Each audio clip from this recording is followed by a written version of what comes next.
Friends, जो हमारी class 12 maths की एप्लीकेशन ऑफ इंटीग्रेशन मतलब कि एरिया अंडर कर्व की सीरीज चल रही थी, उसका फाइनली आज हम लोग पार्ट 3 में आ गए हैं। ध्यान रखिएगा, ये पार्ट में जो जो मैं आपको क्वेश्चन कराने वाला हूँ गारंटीड है कि वहां से आपके एग्जाम में 1 क्वेश्चन 3 मार्क्स का हर हाल में आने वाला है। ठीक है, तो वीडियो आपके लिए सुपर डुपर इंपॉर्टेंट है। एक वीडियो देख लीजिए और आप लोग 3 मार्क्स फिक्स कर लीजिएगा।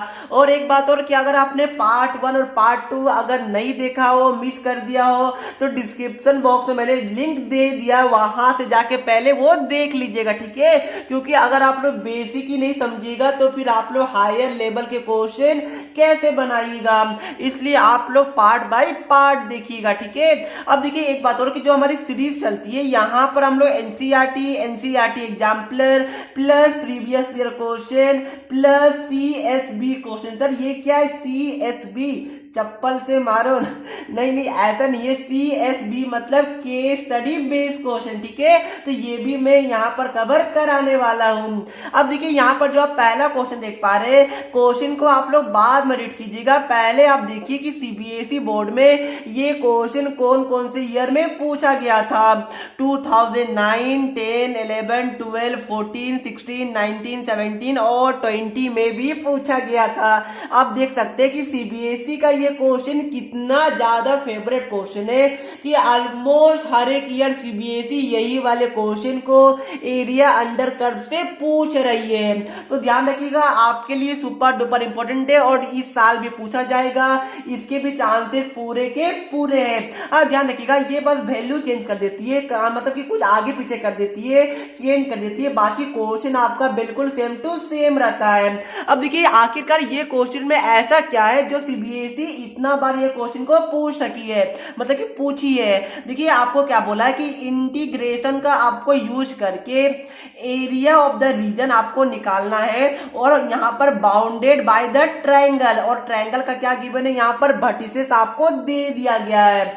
अब देखिए क्वेश्चन बिल्कुल भी हार्ड नहीं है, बहुत ही सिंपल है। क्या करना बताइए, कुछ भी नहीं, पहले आप लोग सिंपली क्या बनाइएगा, एक्स और वाई एक्सिस आप लोग बना लीजिए। तो ये हमारा क्या हो गया, प्यारा सा एक्स एक्सिस, और ये हमारा प्यारा सा वाई एक्सिस हो गया। अब क्या कीजिएगा बताइए, सिंपली आप लोग क्या कीजिएगा, वर्टिसेस को प्लॉट कर दीजिए। तो यहाँ पर देखिए मुझे हाईएस्ट 4 तक दिख रहा, तो मैं यहाँ पर क्या करूंगा, 4 तक यहाँ पर एज्यूम करेंगे। 1 2 3 ये हमारा 4 हो गया। यहाँ पर भी आपका 1 2 3 ये हमारा 4 हो गया। ठीक है, ध्यान रखिएगा, आपको रफली ड्रॉ करना है, ऐसा नहीं कि आपको ग्राफ पेपर में बनाना स्टार्ट कर दिए। जब मैं एलपीपी स्टार्ट करूंगा तो एलपीपी का क्वेश्चन आपको कहाँ बनाना होगा, ग्राफ पेपर में। ठीक है, बट ये वाले क्वेश्चन को आपको ग्राफ पेपर में नहीं बनाना है। हमने क्या किया, देखिए हमने क्या किया, सिंपली प्लॉट कर लिया। अब देखिए सिंपली देखिए यहाँ पर क्या है, -2 और 1। बताइए -2 और 1 कहां पर आपका आएगा, ये रहा -2 और ये रहा 1, मतलब कि ये कहीं हमारा यहाँ पर आ रहा है। अब देखिए 0 और 4 को आप लोग प्लॉट कीजिए, 0,4 देखिए 0 यहाँ पर है और 4 आपका कहाँ पर है, यहाँ पर है। ठीक है, तो ये आपका यहाँ पर आ रहा है। अब 2,3 मतलब क्या हो, ये आपका 2 हो गया और ये आपका y एक्सिस में 3 मतलब कि यहाँ आ रहा है। ठीक है, आपने क्या किया, ये तीनों वर्टिसेस को प्लॉट कर दिया। अब क्या कीजिए, तीनों को आप लोग मिला दीजिए। ठीक है, तीनों पॉइंट को हमने क्या किया, तीनों वर्टिसेस को क्या किया, हमने यहाँ पर मिला दिया। अब क्वेश्चन में पढ़िए क्या बोला था, ट्रायंगल। तो देखिए आपका ट्रायंगल बन गया, बिल्कुल बन गया। ये आपको ट्रायंगल जैसा दिख रहा होगा, बिल्कुल दिख रहा होगा। ठीक है, अब क्या कीजिए, इसको आप लोग सपोज ए मान लीजिए, तो ये हमारा ए, ये हमारा क्या -2,1 है। इसको आप लोग क्या कीजिए, बी मान लीजिए, तो ये हमारा 0,4 है। इसको आप लोग सी मान लीजिए, जो हमारा 2,3 है। यहां तक किसी को डाउट है? मेरे हिसाब से बिल्कुल भी नहीं होगा। अब देखिए क्वेश्चन में आपको क्या बोला गया है, क्वेश्चन में आपको बोला गया कि एरिया ऑफ दिस रीजन। ठीक है, मतलब क्या हो गया, मतलब देखिए आपको ये जो एरिया देख पा रहे हैं, ये जो आप लोग यहाँ पर रीजन देख पा रहे हैं, इस रीजन का आपको एरिया निकालने के लिए बोला गया है। यहां तक किसी को डाउट है? मेरे हिसाब से नहीं होगा। अब आपको सोचना है कि सर हम लोग एरिया कैसे निकालेंगे। हाँ, एक बात अगर आपके दिमाग में ये बात चल रहा हो, सर ये तो हम लोग फॉर्मूला पढ़े थे क्लास 10th और क्लास 11th में, क्या उस वाले फॉर्मूला से आप लोग निकाल सकते? बिल्कुल नहीं, क्योंकि आपको बोला गया यूजिंग इंटीग्रेशन, ठीक है। तो आप लोग हाफ x1 फिर y2 माइनस y3 ये वाला फॉर्मूला का यूज नहीं कीजिएगा, आपको इंटीग्रेशन का यूज करना पड़ेगा। तो मैं क्या करता हूं, इसको यहां पर ऐसे मिला देता हूं, ठीक है। अब देखिए इंटीग्रेशन में आप लोग इसको कैसे सॉल्व कीजिएगा, तो इंटीग्रेशन के लिए आपको क्या करना पड़ेगा, देखिए जो आपका ए बी लाइन है, बी सी लाइन है, ए सी लाइन है, ये तीनों लाइन का आपको इक्वेशन निकालना पड़ेगा, क्योंकि इक्वेशन निकालेगा तो ही तो आप लोग इंटीग्रेट कीजिएगा। तो हम लोग क्या करेंगे, एक एक करके ये तीनों लाइन का इक्वेशन निकालने वाले। तो सबसे पहले निकालते हैं इक्वेशन ऑफ आपका लाइन, क्या बताइए, ए बी, ठीक है। आपको क्या निकालने आता है, equation of line A B, क्या आप लोग निकाल पाएगा। देखिए एक फॉर्मूला होता है, मेरे हिसाब से आप सभी को याद होगा, आपने पढ़ा होगा मेरे हिसाब से स्ट्रेट लाइन में या फिर ए और डी में भी पढ़ा होगा कि y minus y1 is equal to आपका क्या होता है बताइए, m, मतलब m की जगह y2 माइनस y1 बाई आपका x2 माइनस x1 फिर इनटू में आपका x माइनस x1 होता है। ये आपका क्या होता है, इक्वेशन ऑफ कोई भी लाइन होता है, ठीक है, जहां पर आपका दो पॉइंट ऑलरेडी गिवन है। तो यहाँ पर देखिए ए आपका एक पॉइंट है और बी भी आपका दूसरा पॉइंट गिवन है, ठीक है। तो यहाँ तक किसी को डाउट है, हाँ एक बार मैं आपको बताता हूँ, बच्चे कभी कभी एग्जाम में कंफ्यूज कर जाते हैं यहाँ पर कि x2 minus x1 by y2 minus y1 होता है या फिर y2 minus y1 by x2 minus x1 होता है, ठीक है। तो ध्यान रखिएगा, यहाँ पर आप लोग y लेते हैं तो यहाँ ऊपर में भी आपका y का टर्म रहेगा, ये आपका याद करने का लॉजिक भी है, क्योंकि आपका लेफ्ट साइड में y का टर्म है तो राइट साइड में भी आपका y का टर्म रहेगा, ठीक है। इसको मैं करता हूँ साइड। अब देखिए क्या करना है, देखिए आपका ए क्या, यहाँ पर ए पॉइंट आपका, देखिए मैं यहाँ पर लिख लेता हूँ, ए पॉइंट आपका -2,1 है और बी पॉइंट आपका क्या बताइए 0,4 है। तो यहाँ पर -2x1 हो गया और 1 आपका y1 हो गया, 0 आपका x2 हो गया और 4 आपका y2 हो गया। यहाँ तक किसी को डाउट है, मेरे हिसाब से नहीं होगा। तो सिंपली क्या कीजिए, यहाँ पर पुट कर दीजिए, y1 क्या हो गया, y1 आपका हो गया 1, ठीक है। अब देखिए y2 माइनस y1 क्या हो गया, मतलब कि 4 माइनस 1 ये आपका 3 हो गया। अब x2 माइनस x1 मतलब कि 0 माइनस आपका -2 मतलब क्या हो गया 2 हो गया, +2 आ जाएगा। अब यहाँ पर क्या है x माइनस x1, ठीक है। तो x1 की जगह आप लोग क्या लिखिएगा, ये माइनस है और यहाँ पर माइनस ऑलरेडी है तो माइनस माइनस प्लस हो गया, तो ये आपका x +2 हो जाएगा। क्या यहाँ तक किसी को डाउट है, क्या हर एक बच्चे को समझ में आ गया, वेरी गुड। आप क्या कीजिए, इसको आप लोग सिंपली सॉल्व कर दीजिए। कैसे सॉल्व कीजिएगा बताइए, क्रॉस मल्टीप्लाई कर दीजिए, तो 2y minus 2 is equal to 3x plus आपका कितना हो जाएगा 6 हो जाएगा। यहां से क्या कीजिए, आप लोग y का वैल्यू निकालिए, ठीक है। तो ये क्या हो जाएगा बताइए, 3x यहां पर जाएगा तो 6 + 2 आपका 8 हो जाएगा और y आपका 2 हो जाएगा। तो y का वैल्यू आपका क्या आ गया बताइए, 3x + 8/2 आ गया। यहां तक किसी को डाउट है, बिल्कुल भी नहीं होगा। और ये हमारा क्या आ गया बताइए, मैं इसको ब्लैक पेन से यहाँ पर गोल कर देता हूँ, ये हमारा आ गया equation of line A B आ गया। तो आप चाहे तो यहाँ पर ए बी भी मेंशन कर सकते हैं, ठीक है। अब क्या कीजिए, इसी तरह आप लोग equation of line B C निकालिए। कैसे निकालेगा बताइए, क्या मैं यहाँ पर करूँ, चलिए मैं इसको यहीं पर दिखाता हूँ। इक्वेशन ऑफ लाइन क्या बताइए बी सी, ठीक है। अब देखिए यहाँ पर बी आपका क्या, यहाँ पर बी आपका 0,4 है, सी आपका क्या है 2,3 है। तो वापस से आप लोग यही फॉर्मूला लगाइए, y माइनस y1, तो y1 क्या है 4 है, ठीक है। फिर आपका y2 माइनस y1 होता है, मतलब कि 3 माइनस 4 आपका -1 हो जाएगा। x2 माइनस x1 मतलब कि 2 माइनस 0 आपका 2 हो जाएगा। फिर x माइनस x1 और x1 आपका क्या है 0 है, ठीक है। तो आपका क्या आ गया, ये अगर इसको आप लोग चाहे तो क्रॉस मल्टीप्लाई कर दीजिए, तो ये आपका 2y minus 8 is equal to आपका -x आ जाएगा। तो y का वैल्यू क्या आ जाएगा 8 माइनस x/2 आ जाएगा। यहां तक किसी को डाउट है, मेरे हिसाब से कोई भी स्टूडेंट को यहां तक प्रॉब्लम नहीं होगा। आप क्या कीजिएगा बताइए, हमने क्या किया, इक्वेशन ऑफ लाइन हम लोग बीसी भी निकाल लिए, जो कि हमारा 8 माइनस x/2 आ गया। इसी तरह क्या कीजिए, आप लोग इक्वेशन ऑफ लाइन एसी भी निकालेंगे, ठीक है। तो मैं बताता हूँ इक्वेशन ऑफ लाइन एसी कैसे निकलेगा बताइए, वापस वही फॉर्मूला, यहाँ पर ये आपका -2 1 है और और आपका सी क्या है 2,3 है। तो फिर आप लोग वापस से यही वाला फॉर्मूला लगाइए, y माइनस y1 मतलब कि 1 हो गया, y2 माइनस y1 मतलब कि 3 माइनस 1 आपका 2, फिर 2 माइनस माइनस 2 मतलब कि ये हमारा 4 हो जाएगा, इंटू x माइनस x1 मतलब कि यहाँ पर x प्लस 2 हो जाएगा। अब क्या हो गया, इसको मल्टीप्लाई कीजिए, 4y माइनस 4 इक्वल टू आपका 2x प्लस आपका 4 आ जाएगा।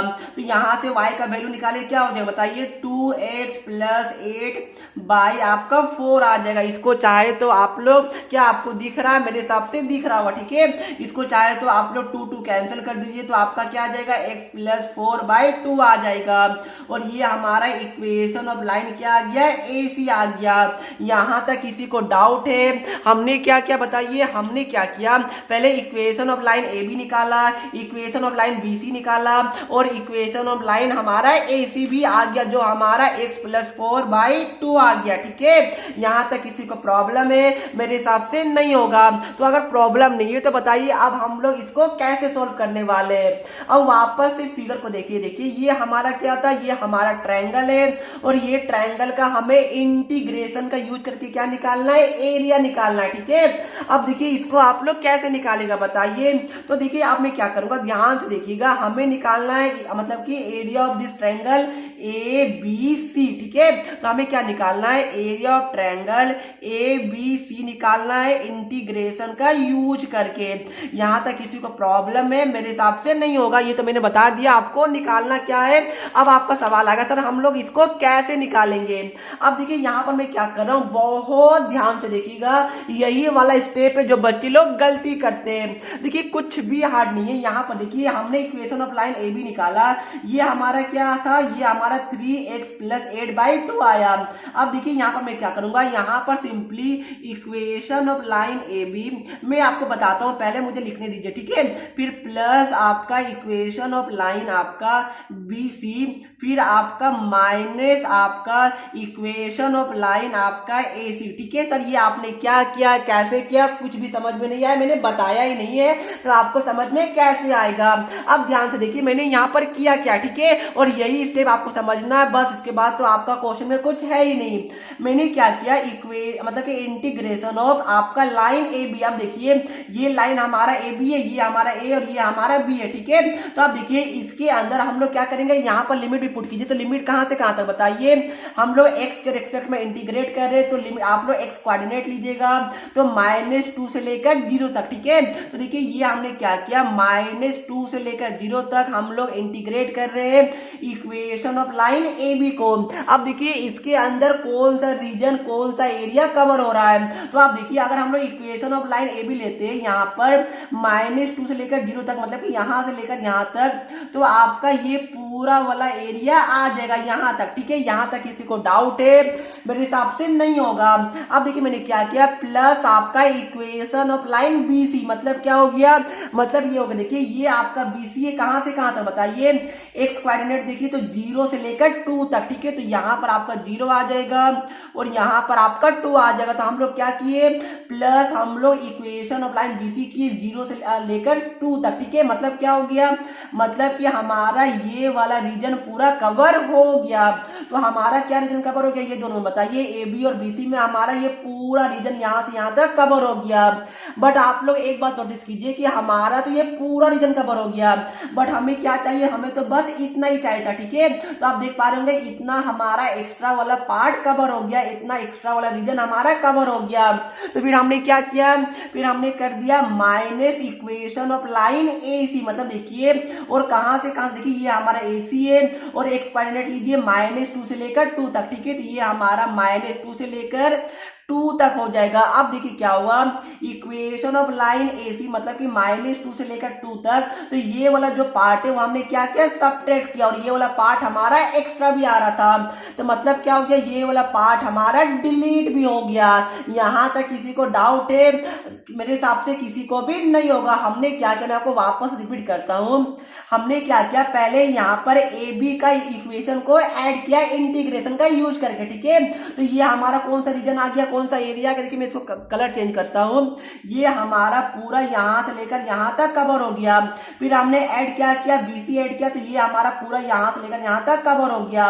बट अब देख पा रहे होंगे ये वाला जो हमारा पार्ट है ये तो हमारा एक्स्ट्रा आ गया, तो हमने क्या किया, एसी को घटा दिया, तो ये वाला पार्ट हमारा डिलीट हो गया। तो हमारा क्या बच गया, ओनली यहाँ से लेकर ये वाला ट्रायंगल का पार्ट हमारा बच गया। तो यही आपको समझना था। अगर आपको समझ में आ गया तो उसके बाद तो कुछ है ही नहीं। क्या कीजिएगा बताइए, equation of line A B हमने क्या निकाला था, ऊपर देखिए 3x प्लस 8/2 था, तो 3x प्लस 8/2 हो गया, कहां से कहां तक, -2 से लेकर 0 तक, ये आपका dx हो गया, प्लस आपका क्या हो गया, मतलब कि इक्वेशन ऑफ लाइन BC मतलब क्या हो गया, 8 - x बाय आपका 2 हो गया, और यहाँ पर dx, फिर माइनस आपका -2 से लेकर 2 तक, इक्वेशन ऑफ लाइन AC हमने क्या निकाला है, x प्लस 4/2 निकाला है, और यहाँ पर dx आ गया। अब देखिए ये इंटीग्रेशन आपको खुद से करना है, इसमें ये क्या मैं कर दूं, बिल्कुल नहीं, मैं करूंगा तो बहुत टाइम आपका चला जाएगा। इंटीग्रेशन तो आप सभी को पता होगा, 1/2 बाहर ले लीजिए, 3x का इंटीग्रेशन आपका 3x² 2 हो जाएगा, 8 का इंटीग्रेशन आपका क्या हो जाएगा, 8x हो जाएगा। इसी तरह आप लोग सारा चीज कर लीजिएगा, ठीक है। मैं आपको डायरेक्ट इसका फाइनल आंसर बताता हूं। देखिए इसका जो आंसर आपका आएगा वो आपका 4 आएगा, ठीक है। इसको आप लोग सॉल्व कर लीजिएगा, 4 स्क्वायर यूनिट आएगा, क्योंकि ये एरिया तो इसका यूनिट क्या होगा, स्क्वायर यूनिट, मतलब क्या हो गया, मीटर स्क्वायर, सेंटीमीटर स्क्वायर, कुछ भी आपका एरिया होगा, वो आपको नहीं पता है कि मीटर में या सेंटीमीटर में, इसलिए आप क्या लिख देंगे, स्क्वायर यूनिट लिख देंगे, ठीक है। तो क्या ये वाला क्वेश्चन समझ में आ गया? अगर समझ में आ गया तो बहुत अच्छी बात है। आपके एनसीईआरटी के मिसलेनियस एक्सरसाइज में भी 2-3 क्वेश्चन इसी वाले कॉन्सेप्ट पे बेस्ड है, ठीक है। तो वो वाले क्वेश्चन को आप लोग यहाँ पर प्रिपेयर कीजिएगा, इसी टाइप का 3 से 4 क्वेश्चन और प्रैक्टिस कीजिएगा, तो आपका 3 मार्क्स फिक्स हो जाएगा। प्लीज प्लीज प्लीज मेरा आपसे रिक्वेस्ट है कि और भी क्वेश्चन आप लोग इसी टाइप का खुद से प्रैक्टिस कीजिएगा।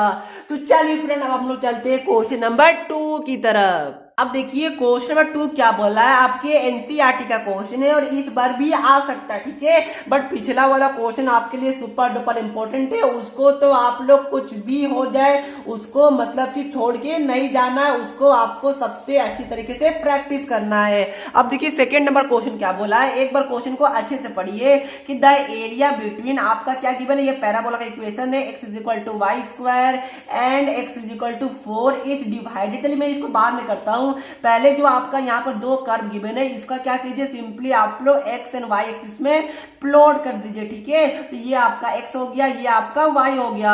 अब यहाँ पर देखिए x = y², मतलब क्या हो गया, मतलब ये हो गया कि आपका y के पावर इवन है, मतलब ये आपका x एक्सिस की तरफ सिमेट्रिकल होगा, ठीक है। तो ये आपका क्या हो जाएगा, x = y² का पैराबोला का इक्वेशन या फिर कर्व हमने ड्रॉ कर लिया, x = क्या हो गया, y², ठीक है। ये हमारा क्या है, पैराबोला है। अब देखिए यहाँ पर क्या गिवन दूसरा कि x = 4, ठीक है। तो मान लीजिए यहाँ पर कहीं 2 है और यहाँ पर आपका 4 है, तो ये आपका क्या हो जाएगा, ये आपका x = 4 मतलब कि पैरेलल टू y एक्सिस का ये आपका हो जाएगा कर्व, मतलब कि ये इक्वेशन हो जाएगा x = 4 का, ये स्ट्रेट लाइन हो जाएगा पैरेलल टू y एक्सिस, ठीक है। यहाँ तक किसी को डाउट है? मेरे हिसाब से नहीं होगा। अब आप लोग आगे पढ़िए क्या लिखा हुआ है, ये आपका क्या, ये तो ऑब्वियस है आपका 0 होगा, is divided into 2 equal parts, ठीक है। मतलब क्या हो गया, is divided into 2 equal part by the line x = a, मतलब क्या हो गया, ये आपको क्या बोल रहा है कि x = a आपका एक और लाइन है जो आपका क्या किया है, यहां से लेकर यहां तक को 2 इक्वल पार्ट में डिवाइड किया है। मतलब क्या हो, देखिए ये मान चलिए कि ये आपका x = a को एक लाइन है जो क्या किया है कि आपका ये जो एरिया है और ये 2 एरिया, ये दोनों को इक्वल पार्ट में, इक्वल रीजन में, इक्वल एरिया में डिवाइड किया है। यहां तक किसी को डाउट है? अगर ये समझ में आ गया तो उसके बाद क्वेश्चन में कुछ बचा ही नहीं है, ठीक है। अब देखिए क्या बोल रहा है, आपको बोला कि x = a, ये लाइन है जो मैंने आपको ड्रॉ करके दिखाया, वो आपका क्या कर रहा है, ये 2 एरिया देख पा रहे, देखिए ये एरिया हो गया और आपका दूसरा ये वाला एरिया हो गया, ये दोनों आपका इक्वल हो गया, ये x = a दोनों को इक्वल पार्ट में डिवाइड कर रहा है। तो आपको क्या बोला है, ए का वैल्यू निकाले, ठीक है, कि x इक्वल टू ए, उसका वैल्यू निकालिए। तो आप लोग थोड़ा कॉमन सेंस भी लगा सकते हैं। कैसे लगा सकते हैं बताइए, कि देखिए ये आपका 0, ये आपका 4 है, तो जो x का वैल्यू आएगा वो तो ऑब्वियसली आपका 0 और आपका 4 के बीच में आएगा, ठीक है। जो आपका a का वैल्यू आएगा वो आपका 0 से लेकर 4 के बीच में आएगा। ये तो आपका अंडरस्टूड था। अब देखिए यहाँ पर हाँ बहुत सारे बच्चे गलती कर सकते हैं, कि क्या कर सकते हैं बताइए, वो यहाँ पर सोचेंगे कि आपका मिडिल से काट रहा है तो ही तो आपका इक्वल रीजन में होगा, तो वो क्या करते हैं, ए का वैल्यू 2 मान लेते हैं और सोचते हैं आपका 2 इधर है, 2 इधर है, मतलब क्या होगा, ए का वैल्यू 2 होगा। बट वो बिल्कुल गलत कॉन्सेप्ट है। कैसे गलत कॉन्सेप्ट है मैं बताता हूँ। देखिए यहाँ पर देखिए ये रीजन बहुत छोटा सा, ये रीजन आपका बहुत बड़ा सा, ठीक है। तो x इक्वल टू 2 पे काटेगा, इसकी कोई भी गारंटी नहीं होती है। अब देखिए क्या करना है, आपको इंटीग्रेशन का यूज करना पड़ेगा। देखिए मैं बताता हूं। अब देखिए ये जो मैं इसको पहले नामकरण करता हूं। इसको मैं मानता हूं a, इसको मैं मानता हूं b, इसको c, इसको d, इसको e मानता हूं, ठीक है। तो आप देखिए आपका ये वाला एरिया और आपका ये वाला एरिया दोनों आपस में इक्वल होगा, सिमेट्री से बिल्कुल होगा। अगर समझ में नहीं आया तो देखिए आपका क्वेश्चन में क्या गिवन है, यहां से लेकर ये वाला एरिया और आपका ये वाला एरिया आपस में इक्वल है, बिल्कुल इक्वल है, ठीक है। तो ये दोनों इक्वल है, तो सिमेट्री से ये दोनों भी तो आपस में इक्वल होगा, बिल्कुल होगा। अगर समझ में नहीं आया तो आपका मैथ्स का टूल है उसका इस्तेमाल कर दीजिए। कैसे कीजिएगा बताइए, यहां से यहां तक आप लोग क्या कीजिएगा, इंटीग्रेट कीजिएगा। आप देखिए ये दोनों आपस में इक्वल है, बिल्कुल है, तो क्या हो जाएगा, आप लोग 2 से मल्टीप्लाई कीजिएगा। अब वो किसके इक्वल गिवन है, वो पूरे इसके इक्वल गिवन है, ठीक है। तो आप लोग क्या कीजिएगा, ये एरिया के इक्वल दिखाएगा, फिर 2 से मल्टीप्लाई कर दीजिएगा, तो आपका 2 2 कट जाएगा, तो आपका क्या आ जाएगा, आपका दोनों एरिया ये दोनों इक्वल आ जाएगा। उतना दिमाग लगाना नहीं है मेरे हिसाब से, आपका दिमाग से ऊपर चला जा रहा हूं, मैं सिंपल बता रहा हूं। ये दोनों एरिया आपका सिंपली इक्वल होगा, तो आप लोग क्या करना है, सिंपली आप लोग इंटीग्रेट कर दीजिए। कहां से कहां तक, 0 से लेकर a तक। देखिए ये आपका x इक्वल टू a का लाइन है, तो 0 से लेकर a तक आप लोग क्या कीजिए, इंटीग्रेट कर दीजिए। ये आपका क्या गिवन है, x equal to Y square, तो आपका यहां से y का वैल्यू क्या आएगा, रूट अंडर x आ जाएगा, ठीक है। तो ये आपका रूट अंडर x dx आ गया। अब ये किसके इक्वल होगा बताइए, ये आपका इस वाले एरिया मतलब क्या हो गया, बी सी डी ई के इक्वल होगा। तो इसका एरिया कैसे निकालिएगा, देखिए यहाँ पर लिमिट के लिए ये आपका a से लेकर 4 तक है, तो आप लोग इसको क्या कर दीजिए, a से लेकर 4 तक इसको इंटीग्रेट कर दीजिए। वापस से आपका यही वाला पैराबोला का इक्वेशन आएगा, root under x equal x dx आ जाएगा। यहां तक किसी को डाउट है, अगर नहीं है तो इसके बाद क्वेश्चन में क्या कुछ बचा है, बिल्कुल नहीं बचा है। इसके बाद तो आपका क्वेश्चन सॉल्व भी हो गया। इंटीग्रेट कीजिए, यहाँ पर क्या हो जाएगा, x to the power 3/2 by आपका 3/2 हो जाएगा। यहाँ पर लिमिट कहां से कहां तक, 0 से लेकर a तक, यहाँ भी ऐसा ही होगा, x टू द पावर 3/2 हो गया यहाँ पर, और नीचे क्या हो जाएगा, 3/2 हो जाएगा। लिमिट आपका यहाँ पर a से लेकर 4 तक है। अब क्या कीजिए, upper limit minus lower limit, इसको आप लोग बाहर ले लीजिए, तो आपका कांस्टेंट 2/3 यहाँ पर बाहर आ जाएगा। अब देखिए क्या कीजिए, x की जगह यहाँ पर a पुट कीजिए, तो ये आपका a टू द पावर 3/2 आ जाएगा, माइनस आपका 0 हो जाएगा। यहाँ भी ऐसा ही कीजिए, 2/3 बाहर ले लीजिए, यहाँ पर x की जगह 4 पुट कीजिए, तो 4 टू द पावर 3/2 आ गया, माइनस आपका क्या आ जाएगा, a टू द पावर 3/2 आ जाएगा। ये हमारा कैंसिल हो रहा है। अब देखिए ये माइनस में ये प्लस में, तो इसको आप लोग यहाँ पर लेफ्ट साइड में ले आइए, तो क्या हो जाएगा बताइए। चलिए पहले मैं इसको थोड़ा सा सॉल्व करके बताता हूँ। ये a टू द पावर 3/2 हो गया, 4 टू द पावर 3/2 हो गया, ये माइनस आपका a टू द पावर 3/2 हो गया। इसको इधर लेके आइए तो क्या हो जाएगा, 2 into a to the power 3/2 is equal to क्या हो जाएगा, 4 टू द पावर 3/2 हो जाएगा। यहां तक किसी को डाउट है क्या, हर एक बच्चे को समझ में आ गया, मेरे हिसाब से आ गया होगा, ठीक है। अब तो क्या इसको आपको सॉल्व करना है, क्या आप लोग सॉल्व नहीं कर पाएगा, आपको इसको सॉल्व करके क्या करना है, a का वैल्यू निकालना, ठीक है। तो बताइए इसको आप लोग कैसे सॉल्व कीजिएगा। यहाँ पर मैं थोड़ा सा देखता हूँ, देखिए ये आपका क्या 2, मैं अगर देखिए इसको मैं अभी ऐसे ही रहने देता हूँ, ये 4 को मैं 2 टू द पावर 2 लिख लेता हूँ और आपका 3/2 एज इट इज, ठीक है। तो ये 2 हमारा कट जाएगा, तो आपका क्या बच गया, 2 into a to the power 3/2, ये आपका 2 टू द पावर 3 बच गया। अब क्या कीजिए कि 2 को आप लोग नीचे लेके आइए, तो ये आपका a to the power 3/2 is equal to क्या हो जाएगा, ये आपका 8/2 हो जाएगा। अब क्या कीजिए, 3/2 है, तो आप लोग क्या कीजिए कि 2/3 से मल्टीप्लाई कर दीजिए पावर को, ठीक है। तो ये आपका क्या हो जाएगा, a बन जाएगा, और और ये आपका क्या बन जाएगा 8/2, फिर आपका 2⁻³ हो जाएगा। तो ये आपका क्या बताइए, इसको काटिए तो ये आपका 4⁻³ बच गया। तो आपका क्या आ गया, ए का वैल्यू आ गया जो हमारा 4⁻²/3 आएगा। यहां तक किसी को प्रॉब्लम है? मेरे हिसाब से नहीं होगा और आपको यही पूछा गया था, ठीक है। तो मेरे हिसाब से ये भी क्वेश्चन हर एक बच्चे को समझ में आ गया होगा। तो फिलहाल मैं ये वीडियो को यहीं पर समाप्त करता हूं। अगर वीडियो आपको अच्छी लगे तो वीडियो को लाइक कीजिएगा और आपका एरिया अंडर सिंपल कर्व का पूरा टॉपिक कंप्लीट हो गया, ठीक है। तो चलिए फ्रेंड, मिलते हैं नेक्स्ट वीडियो में, तब तक के लिए पढ़ते रहिए। जय हिंद, जय भारत।